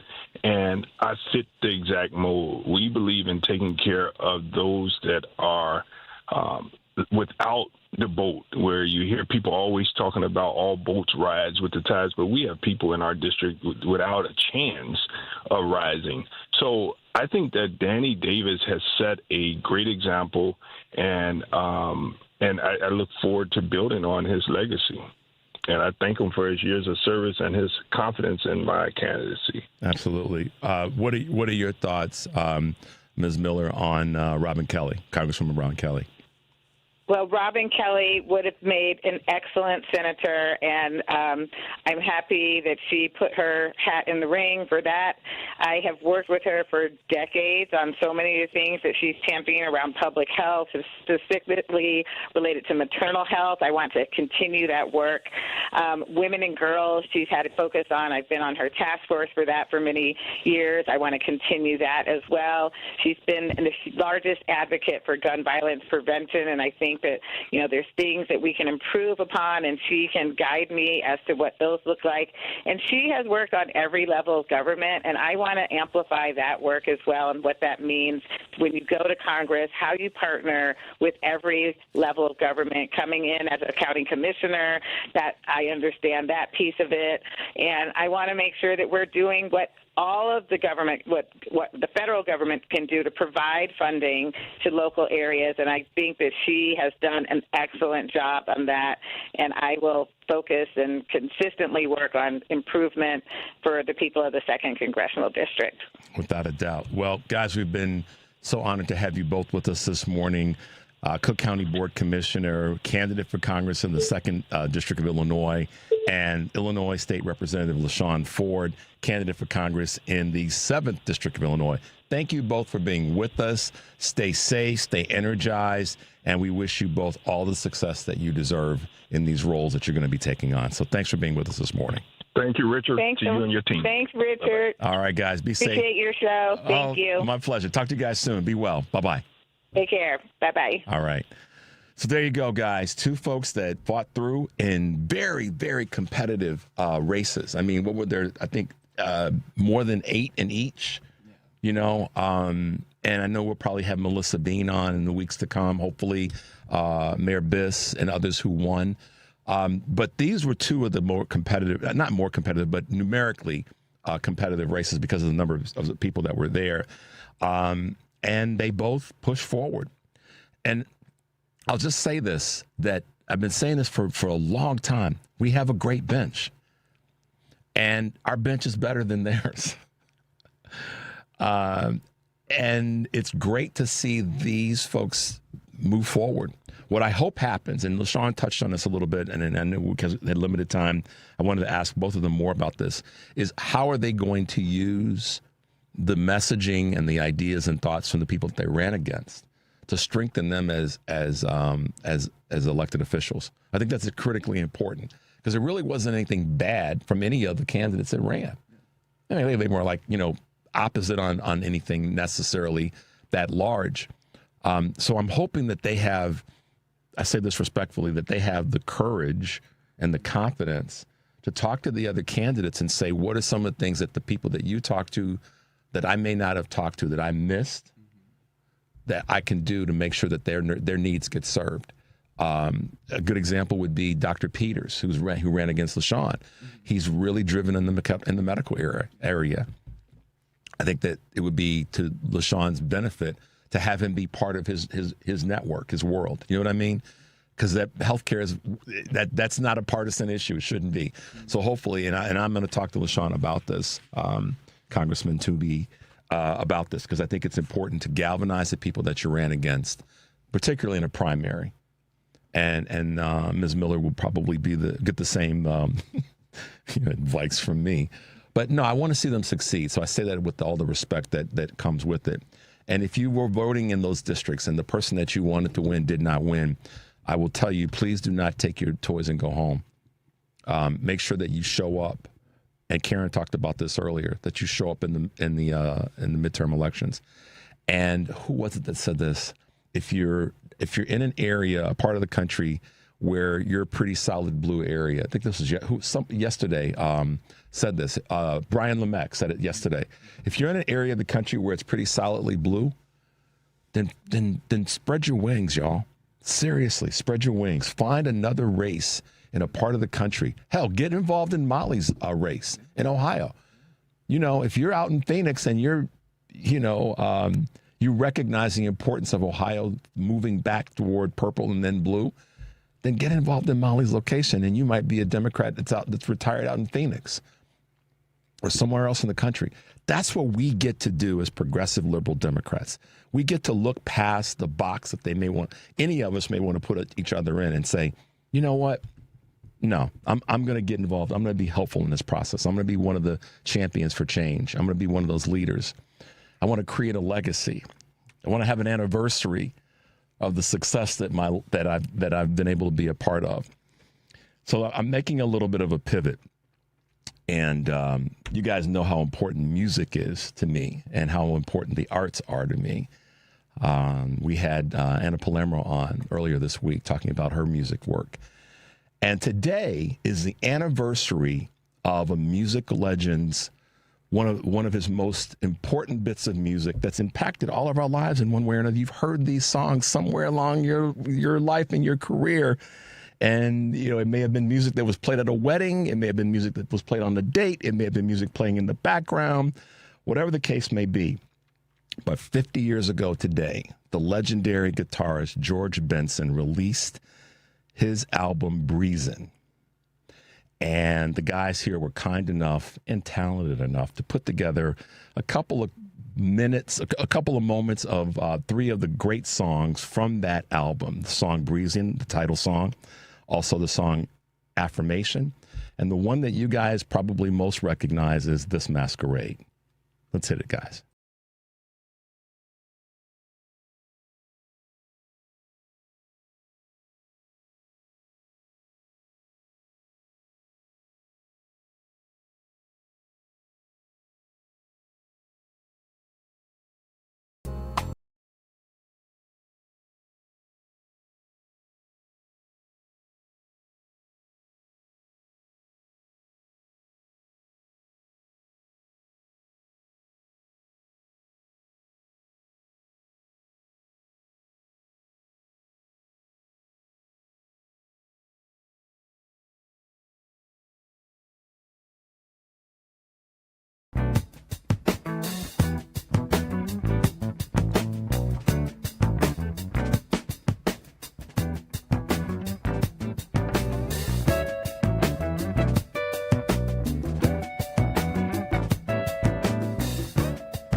So there you go, guys. 50 years of one of the most legendary albums ever recorded, and I wanted to give a shout out to George Benson and the work that he's put forward musically for so many people for over the years, and just say thanks to George and thanks to so many other artists who have been a part of our sort of arts history. We come off the Academy Awards this past weekend. We've had primaries.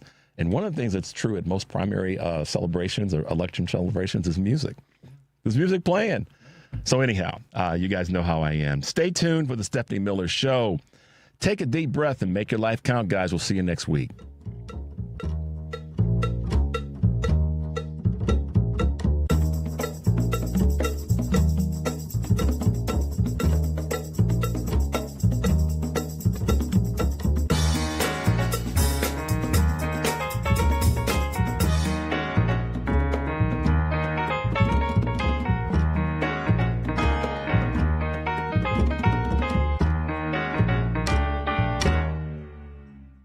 Will be upset.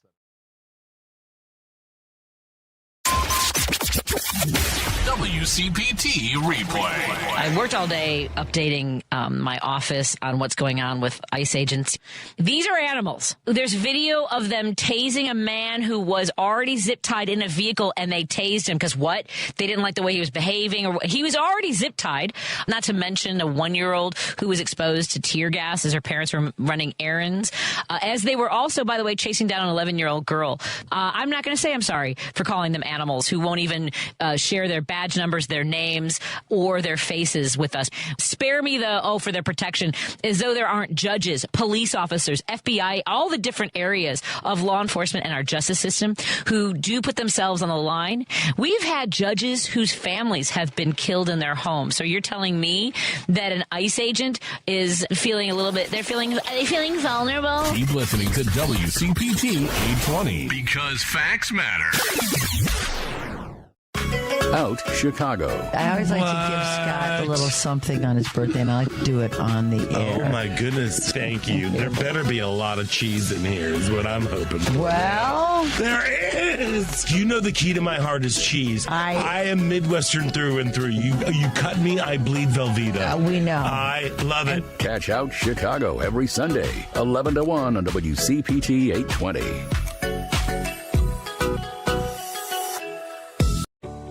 When it comes to banking, you need a bank you can trust. A bank with a rock-solid reputation and the highest integrity. A bank that gives you the attention and respect you deserve. ABOC first opened its doors in downtown Chicago in 1922, and we've made our name on deep expertise, best-in-class service, and a strong commitment to our customers. We know the Chicago business market inside and out and can help you craft the perfect banking solution, no matter what type of business you're in. And if you're looking for a banking partner for your labor union, we can bring the type of expertise that only comes from a bank that was founded by labor unions and still has union employees and shareholders to this day. Whether you need a deposit account, loan, trust services, or investment management, ABOC has you covered. Let's work together to manage your finances today while planning for a better tomorrow. ABOC, a bank built on a strong foundation. Visit aboc.com to learn more. Member FDIC. The Hal Sparks radio program. We wouldn't even have Tesla if it wasn't for Barack Obama. Obama insisted that there be funding for electric car companies in the rescue package in 2009. And Tesla was the single biggest beneficiary of it because they were further ahead, because Elon Musk had bought Tesla as a company outright and was pretending to run it, as he does right now. Hal Sparks, Saturdays from 11 to 1 on WCPT 820, Chicago's Progressive Talk. Staples has hot deals and low prices on everything for your business, like up to $125 off your print order. Ends April 18th. Exclusions apply. Visit staples.com/print for details.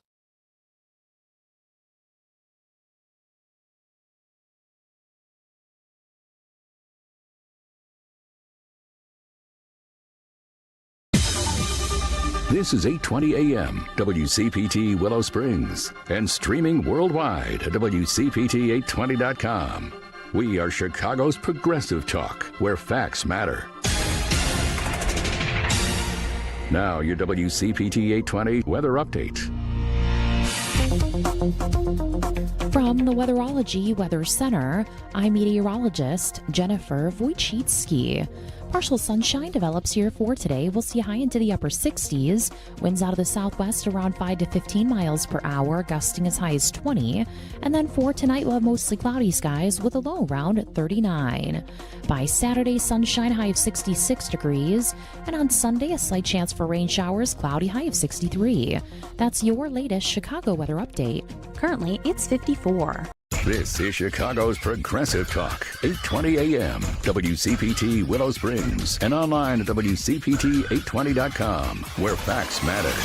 If you're looking to purchase a loved one's home after they passed away, you need to call Team Hochberg, your trusted local lender. Pam wanted to purchase her grandmother's $400,000 home after she passed away, which was left to Pam's father, Ted, and her Aunt Betty. Ted listens to my show and wanted to forego his half of the equity of his mom's home and sell Pam the home for $200,000. Bad move. I recommended Pam purchase the home for $400,000 and get a gift of equity from her father, Ted, for $200,000. Which enabled Pam to purchase the home with a lower rate and no money out of her pocket. Let's review. I helped Pam purchase her grandmother's home without having to bring a penny to the closing and secure a lower rate. Team Hochberg's helped thousands of radio listeners, but we can't help if you don't call 855-563-2843 or visit 56david.com. That's 855-563-2843 or visit 56david.com. Atlantic Coast Mortgage, Equal Housing Lender, NMLS 643114.